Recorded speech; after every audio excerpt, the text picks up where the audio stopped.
გასულ წელს ელექტრომობილებისა და დამუხტვადი ჰიბრიდების გაყიდვები გლობალურად 25%-ით გაიზარდა და 17 მილიონი ერთეული ავტომობილი შეადგინა. აღნიშნული ზრდა ჩინეთის ბაზარზე გაყიდვების რეკორდულმა მაჩვენებელმა და ევროპაში გაყიდვების დასტაბილურებამ განაპირობა. ჯამში 2020 წელს ჩინეთში 11 მილიონი ელექტრომობილი გაიყიდა, ანუ უდიდესი რაოდენობა.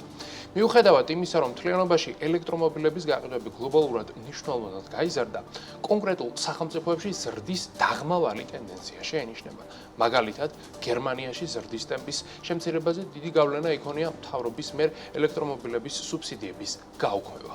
ელექტრომობილებისათვის ყველაზე დიდი ბაზარი ამჟამად, როგორც გითხარით, ჩინეთია, თუმცა ამ ბაზარზე ადგილობრივი წარმოებლების დომინაცია საერთაშორისო ბრენდებისთვის საქმიანობას სულ უფრო მეტად ართულებს. ამას ისიც განაპირობებს, რომ ადგილობრივ მწარმოებლებს მანქანების შეთავაზება კონკურენტებზე დაბალ ფასად შეუძლიათ, რასაც, რა თქმა უნდა, სუბსიდიები განაპირობებს.